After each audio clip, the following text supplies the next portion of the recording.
You have four definite aspects of your mind, which are called modifications. Manas is one.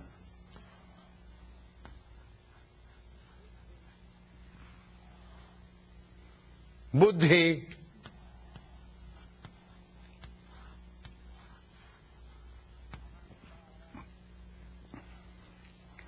ahamkaraya, ego, which you have the most, which you feed all the time. You can never forget that. And chitta. You should extensively know this. What it is, what is it? Well, how Patanjali describes this. And even after understanding these four functionings differently, how will you be benefited? You will not understand the word control, nirodha, for which you are trying to understand, follow the Anusasanam. Once in India, I told a minister, I said, how? One who has never practiced Anusasana, how can he do Sasana? And he got angry with me. I said, I don't care. I'm a Swami. I'm telling you what I have to. Anusasana means discipline. Sasana means learning to control the masses. Or he was a leader.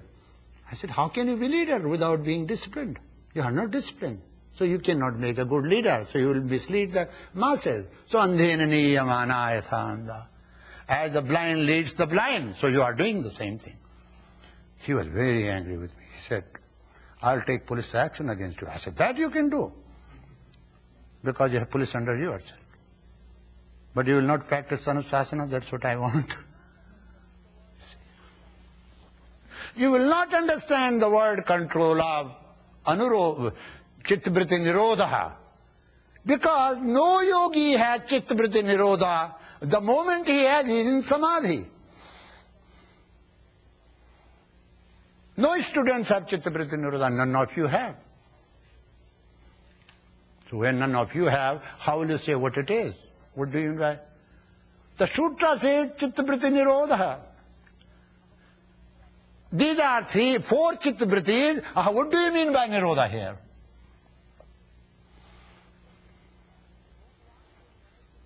You say suppress them. I mean, you don't want your manas to think, you don't want your buddhi to function, you don't want your ego to function, you want your chitta to function, you want to suppress all the unique qualities of different faculties of your mind. Why do you call it suppression? Therefore, that translation is outdated. I don't accept it. You see. What real meaning is? Now, what does manas do in your life? Understand it. Pay full attention towards this.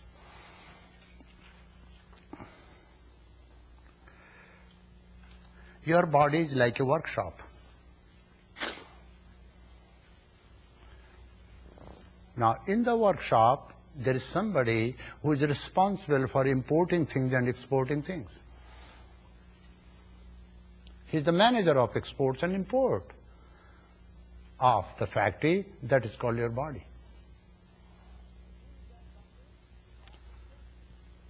Buddhi is that something which often checks it.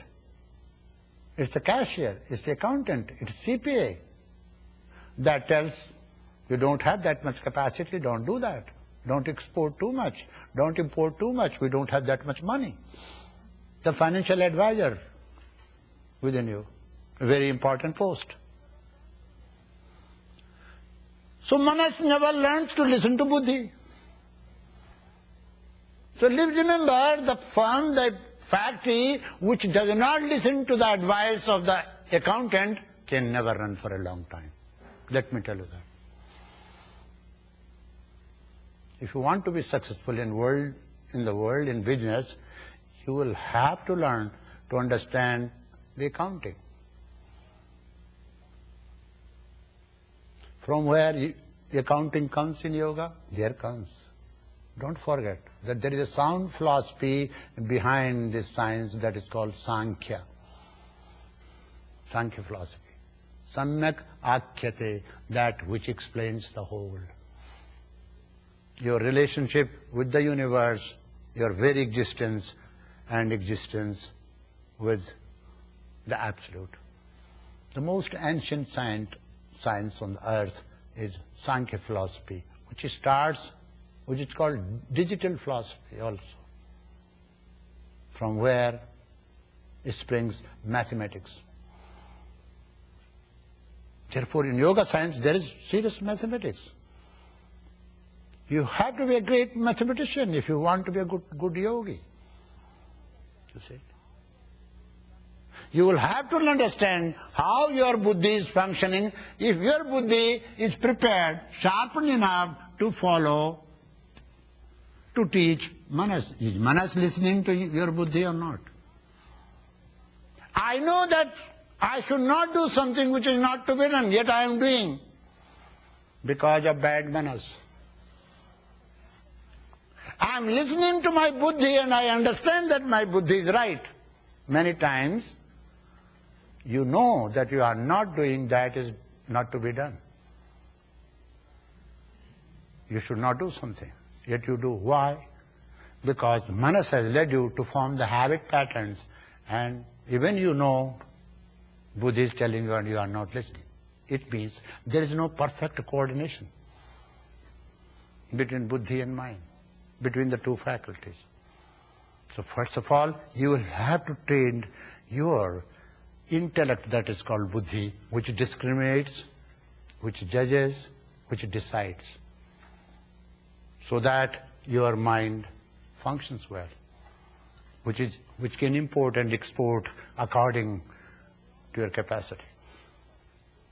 If you go beyond your capacity, the firm will fail, the factory will fail. Then you will have to learn, what is this ego?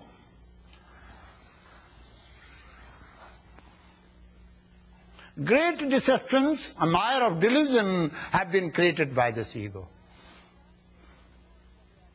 Ego is that which stands between you and the reality, that never wants to tell you and allow you to know the reality, because it has cheated the reality. Reality gained something. My master, I have cheated my master. I'm telling you, I'm one of the examples. My master told me to be very selfless, loving, and remaining quite aloof from my students. I cannot. So I cheated him. So I'm like ego. Not exactly that, but I'm giving you the simile. What ego does? Ego forgets. Ego makes you forget the reality and has its own individuality. That separates you from the whole is called ego. That makes you small is called ego. That contracts your personality is called ego. That makes you individual is called ego. That does not allow you to expand yourself and become cosmic self is your ego. That always thinks you are so small, you are so bad, you are so little is called ego. You have to remind your ego that you are not this. This is not your firm. This body is not yours. This mind is not yours. Don't go in ego trip. But what are you doing? When you are praying, actually you think quietly, whom are you praying to? Ego. For whom? Ego. What for are you eating? For ego. I always say, I do this, I do this. From morning till evening, you are strengthening this ego, and that ego has separated you from the whole.